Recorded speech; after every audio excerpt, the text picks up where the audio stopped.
Okay, ready? Where's the three things? Attendance, gaps. So we're gonna look at the master schedule for summer school. Okay. So You have it on already? Yeah. Okay, so we have to create a master schedule because we have students that because of the pandemic they missed a lot of school, so we have to make a master schedule that provides for students who need regular attendance. We have students that failed 2 more classes, either because they were in class face to face and they were virtual, and we also determined that some kids were gonna have some gaps, so we looked at a progress measure. And the progress measure we used was the 2019. Yeah.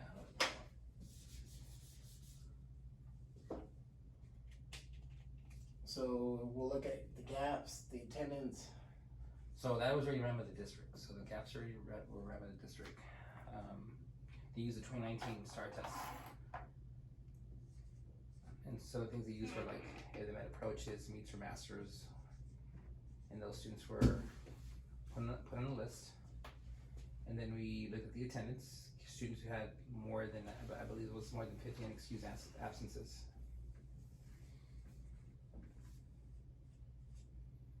And then we looked at our district policy of students who failed 2 or more content classes. It was 50 or more. We ended up with 50. 50 or more was the one that Central sent us. 50 For more. ours, we took off. We went off of 100. So we went off 100 for our students. So say a kid was first there for attendance and he had 50 absences, we'd say no. Some schools can get. So no. But if they had 100 or more, then we'd say. So we changed it from based on our performance here for our kids. We did 100. And the other thing was based on our district policy. If students failed 2 content classes or more, they'll be retained.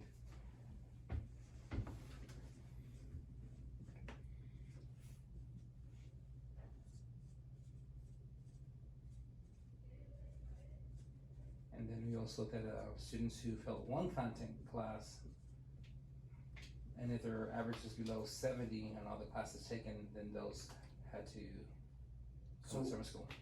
Yeah. You So we average know all that. the classes. Yeah, averaging all of them. All 7. So they failed 1 content class, and if their average of all the classes taken fell below 70, then they would become summer school. Summer school. Yeah. So it was recommended that they come. All right. So that's the 4 different. Those are 4 criteria that we used for students who needed to attend summer school.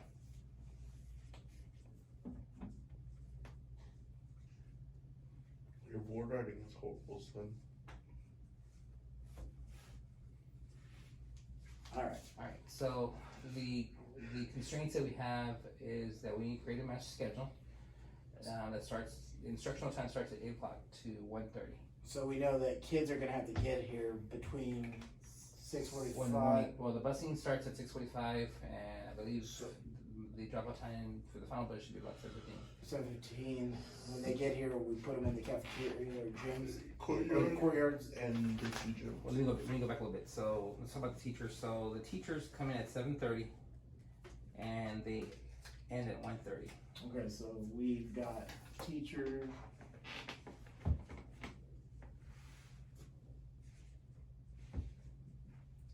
Arrive.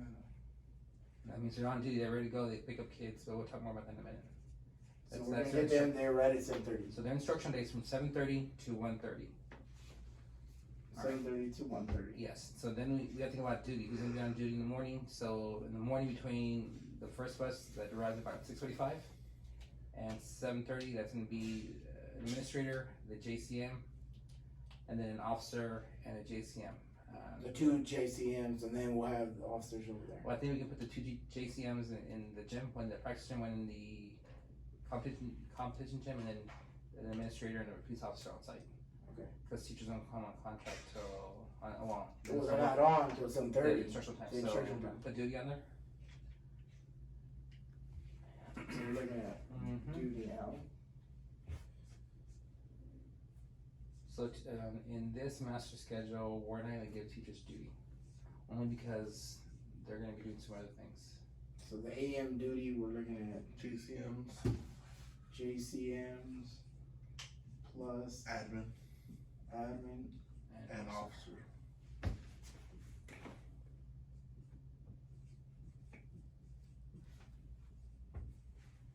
And the PM duty, Safety.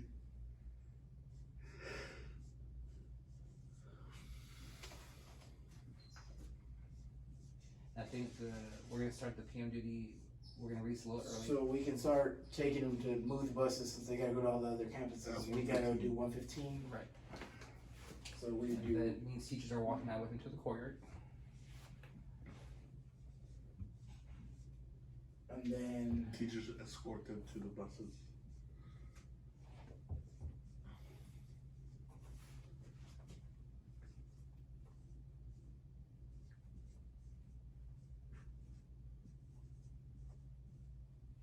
And then JCMs will be at the buses, we'll be at the buses getting them loaded up. and then the officer in the middle of the courtyard with the teachers as they're walking through the We're courtyard. gonna have to make sure their safety's okay. So.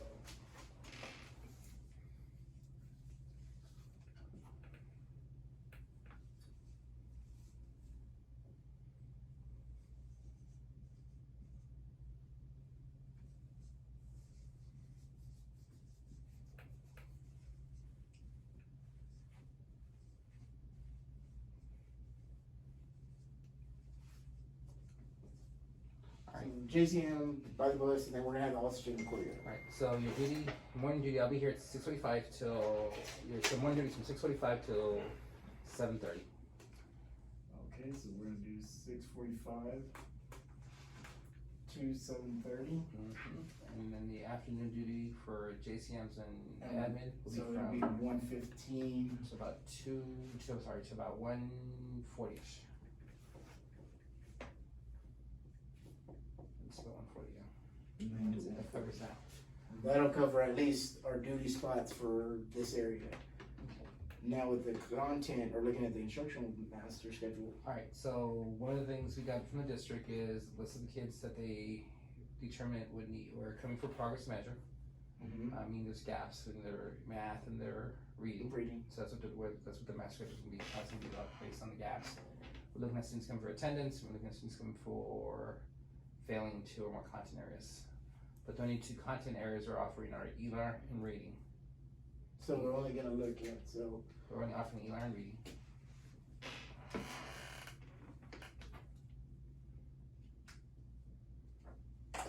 the 2 classes we're looking at.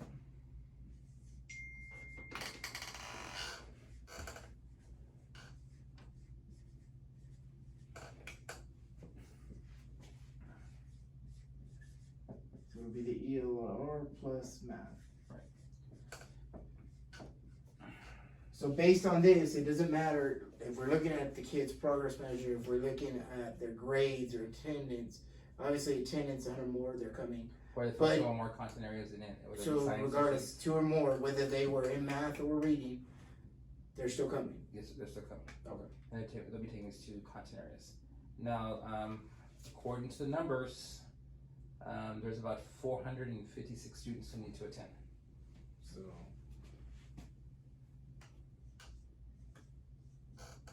Right now it's 450. 6, to be exact. And so the student teacher ratio, is based on the 1 to 3. pandemic. The CDC guidelines have changed. The idea was to get 1 to 15 kids in the classroom, at least 3 feet apart. But based on what we can hire, and right now I have about 20 potential teachers. So based on this number, we need. Actually, we need more based on the ratio. The one was 18 to 1. Sorry, it's 18 to 1. It was 20 to 1. 20 to 1? Okay, so we're still looking. So right now, I only have 20 teachers who I'm looking at being hired. So the numbers might be high. It just depends who comes in, what kids show up, which ones don't. I have 10 math teachers and 10 ELAR teachers already.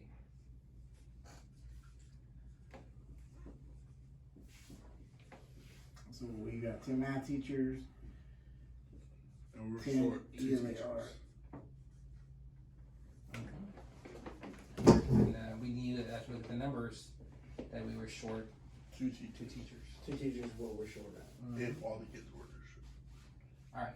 So now, Currently, our average for face-to-face was 280. So we're at 280 is what we're Yeah. expecting. That was our average. we're talking about based upon the 406, the average we're thinking is 280. Yes. So we're talking a little bit pre. Should that go, that shouldn't be there, right? It's fine. So we're just, that way we're, how you're involved, right? Yeah, so we're just showing, just kind of what we're rough thinking, because we did all these phone calls, that's part of what we did. Yes. And that's how we got about 280 Oh, off of confirmation of people coming. Yes. So the calls that we made. And that Families were includes- actually able to get a hold of That them. includes 2 schools, McCullough and. Yeah, so we called the Resnick students and then McCullough called their own kids. Correct. So based on what we reserved, that's what we got. Alright, so we know that, and then, we had to think about the instructional day. Mhm. So what does the instructional day look like between 7:30 and 2:15. 1:50? 15. So we know that. Some of the limitations we have is that students cannot eat in the cafeteria. So limitations are, students can't eat in the cafeteria during breakfasts.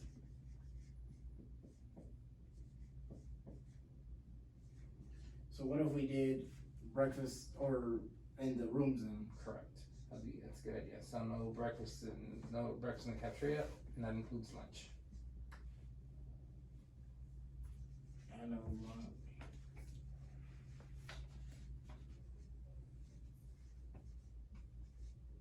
So basically, we know that we're gonna have to set up with as far as they'll go to the cafeteria, we'll be there monitoring. They come back, pick up their lunch, and they come back with the teacher. So Yes. teachers will eat with their students. So that's a good idea to stagger, because you don't want them all going in at once. Okay. So in the morning when they come in the first day, we want the 7th grade to be in the practice gym, we want the 6th grade to be in the competition gym, and the 8th grade will be outside. Okay. And then, the 2 JCMs will be, one can be in the practice gym, one can be One in being the the competition gym, and I'll be outside with the officer. And I'll That be way with we the monitor the buses. buses as they come in, making Yes. sure we have no safety there. So that covers, the duty, and at 7:30, we're gonna send the 8th grade in, cause the teachers will be looking for the kids at. Okay, their so we'll start with classrooms. 8th, 7th, and then 6th. Yeah, so it's at about 7:25, I'm asking the teachers to pick up the 6th graders from the So from 7:25. the competition gym. So we're gonna stagger this out. So we're gonna have 7:25. We're gonna have 6th grade pickup. Yes. And we had 8th grade walk to their classes.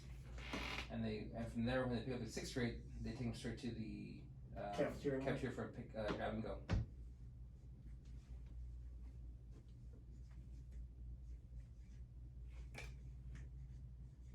At 7:30, the 7th grade teachers pick up their kids from the cafeteria. And, from the gym, and then to the cafeteria to pick up their breakfast, grab and go.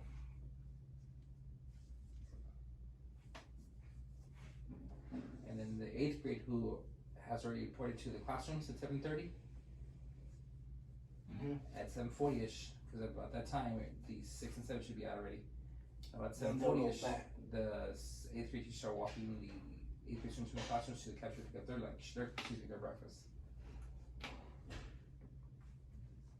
And I'm thinking breakfast will be from 7:30 till 8 o'clock.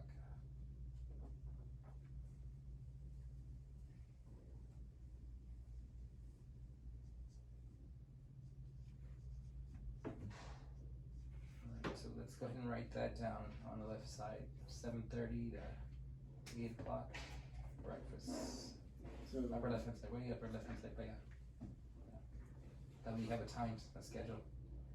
7:30 to 8, breakfast. And then we gotta think about the instructional minutes for ELAR and for reading.